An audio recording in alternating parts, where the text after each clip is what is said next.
All right, hello everybody. This is Richard Morris again, starting at 10 o'clock Central Standard Time. Let me just do some checking to make sure I'm on. I'm pretty sure I am.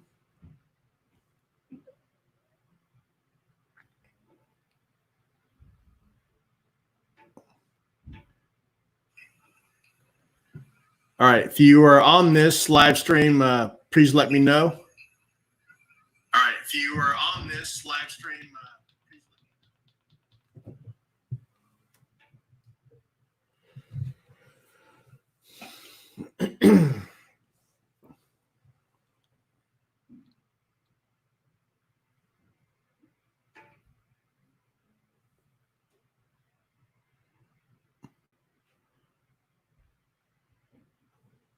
all right, got somebody on the live stream. Let's how's the audio in the video? If you come in the room, just let me know where you're at. This is a live stream from Tennessee.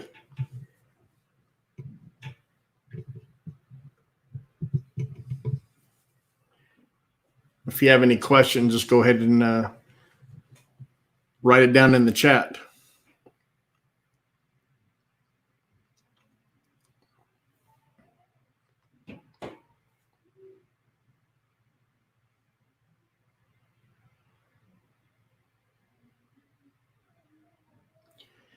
All right, let's get started. WTI crude oil prices. They're up today, 3%, 3.12%. That's good for Iraq. It's $26.08 per barrel. It's right here. They need to be another $50 more, and the Mickeys would like it very much. So let's talk about some articles here. KRG cabinet reviews economy, reiterates call to solve Baghdad disputes. The problem with the KRG is that they failed to give the 250,000 barrels of oil to the central Baghdad government. They still have not done that. So the PM, the old one and the new one, because I haven't seen anything that he's prepared anything. So that when they fail to AJAB, good morning. When they fail to giving kind of the barrels of oil to the central Baghdad government, which is contracted by the Constitution, the KRG is keeping all the money, keeping all the oil. They're selling it to Turkey, selling it to Iran under the table on the black markets. And that's what they're doing. So there's a problem there. KRG cabinet reviews economy because Baghdad central government is not giving them their 17% or 13% share of the revenue from the budget. So they're not giving it up to the KRG. Baghdad's not. So the KRG now has to scramble how to pay for all their government employees that they have. I mean, everybody in the KRG works for the government. Everyone. A large percentage more than the Iraqi government.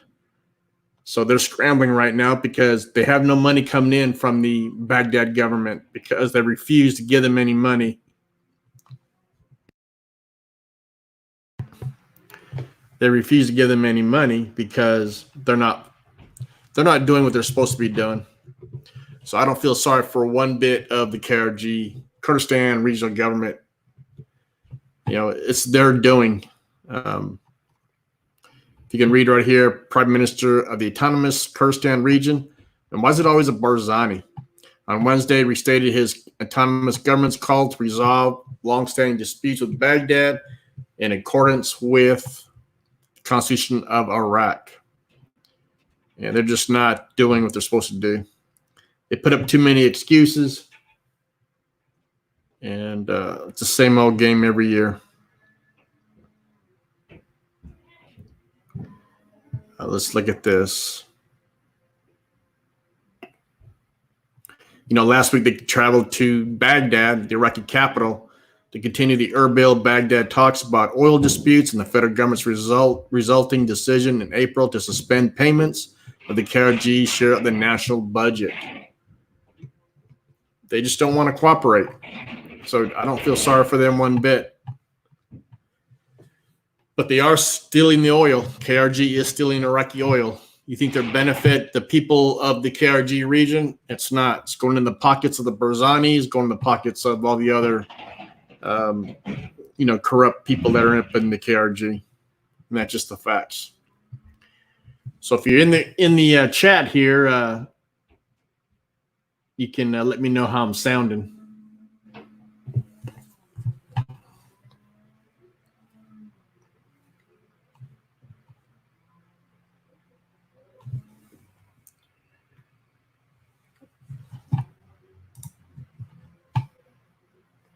All right, we'll go to another article here. This is from The Drive, and it's talking about Iran, how they're outfitting their airplanes, their jets, their fighter jets. It's all just propaganda with Iran. Iran has old technology, old airplanes. They're still flying around the old F-14 Tomcats. We're flying around in stealth fighters.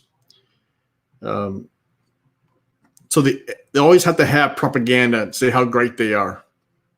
Because where's all the money going to? All the money is being spent on their, propping up all these wars in the region, going supplying arms and stuff and money to Hezbollah and all these other terrorist organizations around the region. They got to show the people, hey, we're great. We got all this missiles, and we got all this weaponry, and we got fighter jets. And how many times have they been caught? How many times have they been caught trying to, Photoshop and false videos and just blatant lies? But they're no threat. They're no threat to Iran, to Iraq. As far as the military, they don't have to be because they're embedded in the Iraqi government. They control it.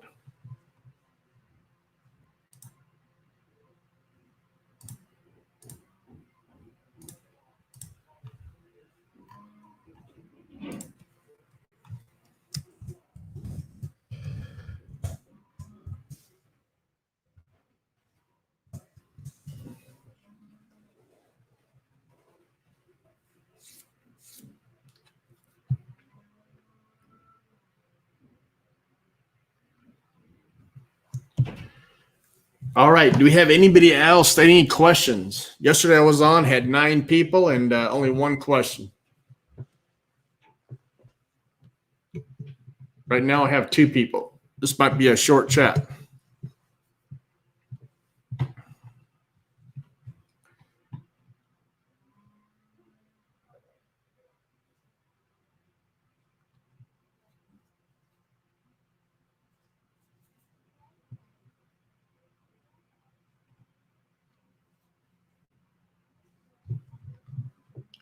All right. Anybody have any questions?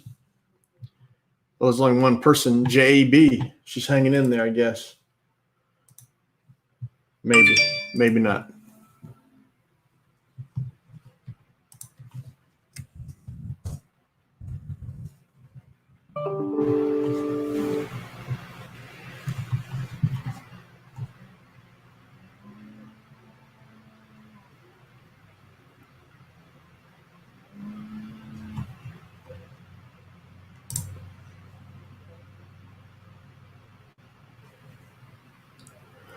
All right, JB, I see you. Hold on, let me bring up this. This is a good article here.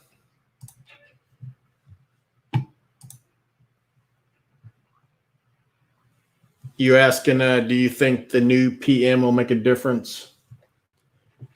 Well, yeah, I don't know if you heard me yesterday, but I hope he does. He knows all the players. He was in the intelligence and the Iraqi intelligence department, so he knows all the players. And if he doesn't, he knows how to get access to who they are. I hope he does very well in the government, but he's in a rock and a hard place because the Iraqi government is so embedded with Iran, and he knows it, and he very well could be a part of it, and you know, it's always suspect when you have the Iranian government support him, and then you have these other groups, Hezbollah and all these militia groups supporting him, and then you have the United States also supporting him. So I don't know what to make of it. So they're all agreeing on him. So there is a problem there. So I don't know. You just don't know. I hope he does well, but you just don't know. Just got to give some time, see what he does, see what his actions are. I like this action he did. He put the General Saadi. He used to be the member of the counterterrorism group, who was the deputy at that time when he got fired last year, back in September. Back in September, October, he was fired. This is the guy right here. So he's been promoted. He's the head of the counterterrorism and well liked by his troops and well liked by the United States. So, he was out in September 2019. Massive protests began. So we'll see what happens there. This guy should be the PM, in my opinion. This guy should be the prime minister. But he's a military guy, and I don't think he wants anything to do with that kind of politics stuff. General Saadi, who was recently reinstated by the new prime minister, has vowed to step up the battle against terrorism in Iraq. He says he will launch new operations west of Kirkuk and near Mosul. This includes the governments of Nineveh and Saladin.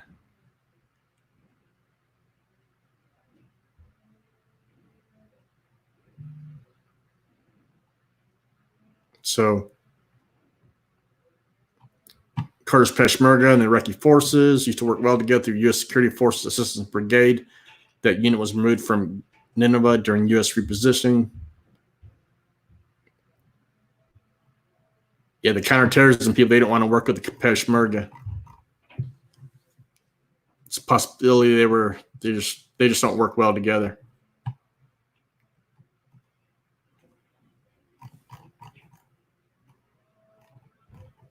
All right, any other questions?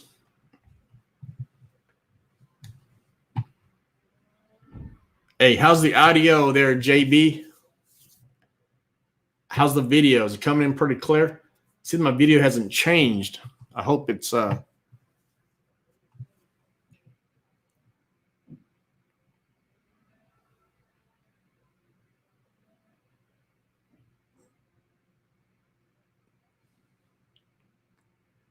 Is it sounding good, JB?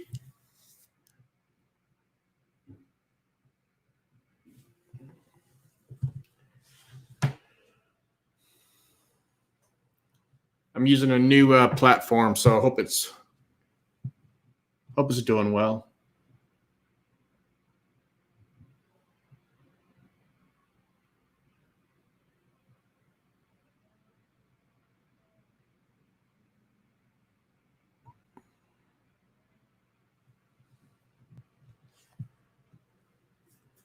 Sounds good and looks good. Good. Well, I'm glad you're the only one that's cooperating and giving me information that's valuable to me. I appreciate it. I guess the others in the room are scared. Don't mean to be scared. Maybe they're stuck in their houses or something. I don't know. Maybe they're worried about this COVID-19. Where less people have been killed under COVID-19 than the flu in 2017, 2018, according to CDC. But people just they're not thinking straight.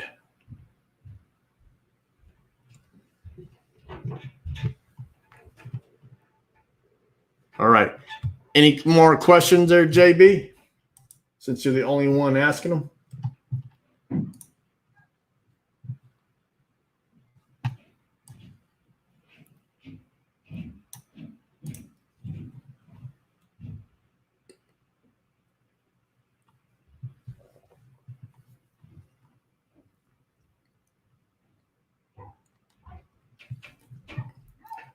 I know what you do.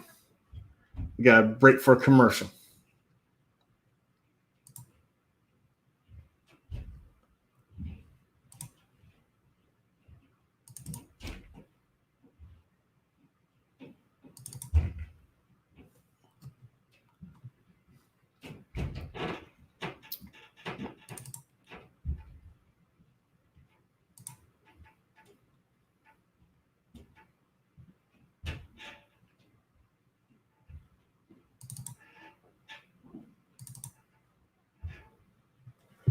All right, we got to break for a commercial, and we'll do this one right here.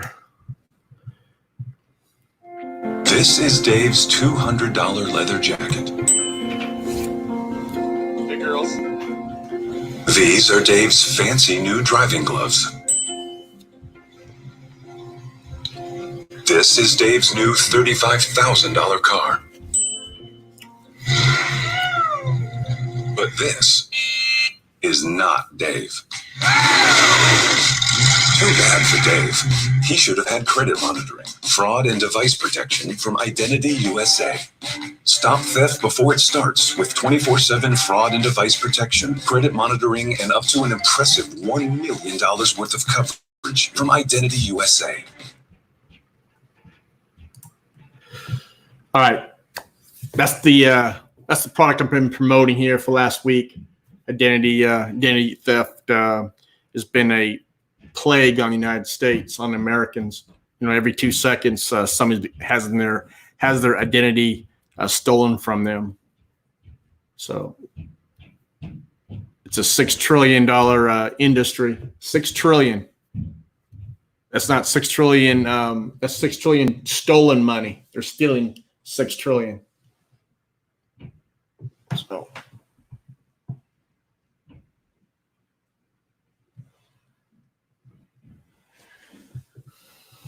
All right.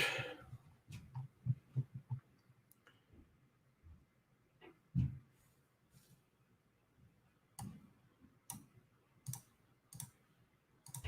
trying to find this news article. I had it, but I lost it.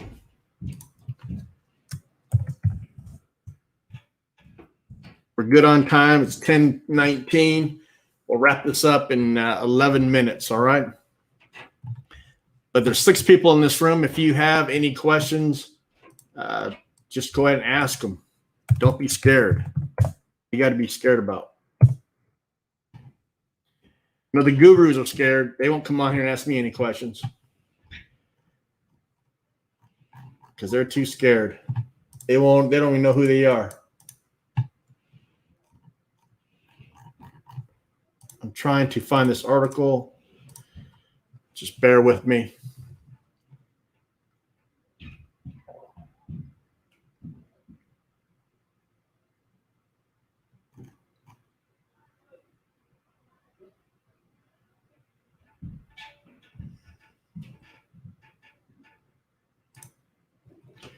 Yeah, here it is. I found it. Look, you got to keep an eye on the oil.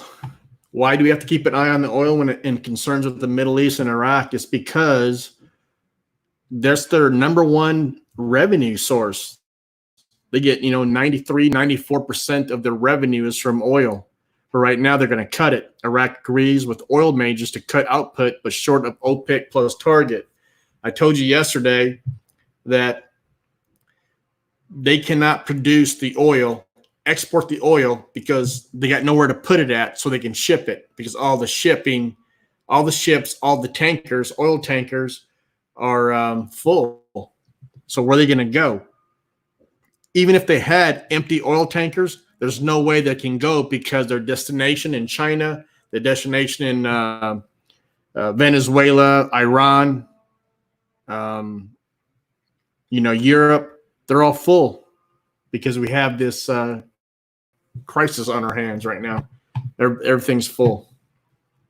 Their storage capacity is overflowing. They will pay you to take their oil. Very good money. But there's not a whole lot of people that have storage capacity that can properly store oil for long term. So this is what's happening. Right here, Baghdad, Iraq is cutting oil output by around 700,000 barrels per day. And I told you this before in information, newsletters, whatever. They're gonna cut back. So if they cut back, how's the revenue going to be? The revenue is going to be cutting back also. So that's less money, less construction projects, less money for building buildings and bridges and roads, whatever. You know, they're still going to pay their 7 million, I think it's 7 million state employees. I'm talking about active employees and retirees. What about their medical facilities? They got to pay for all that too because it's all under the government.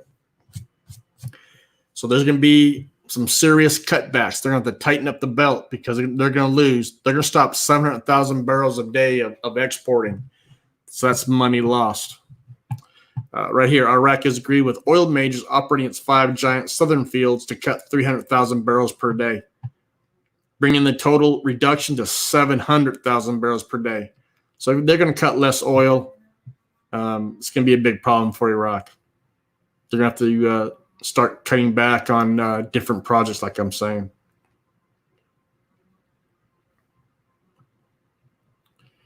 All right, anybody have any questions about that? Anybody disagree with that or agree? Does anybody have any other questions beside the oil problem?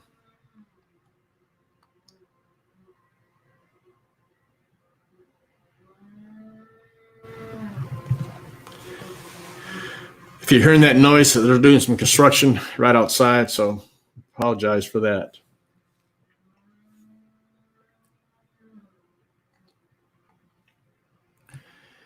All right, man. Well, I'll give just a few more seconds. If that's all you have, that's all I have for today. And if you plan on attending tomorrow, if you have any questions, ask me tomorrow. I'll be back here tomorrow at 10 o'clock Central Time. And do the same thing. I like doing this because it gets me back into the groove and things and creating videos and creating live streams. But if you have any questions, just go ahead and pop it up before I end this call. And I greatly appreciate you, all 5 of you. Now it's down to 3 attending this and give me some of your time.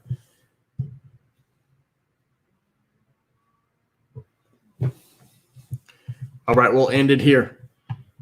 Thank you very much for coming, and I'll just see you tomorrow.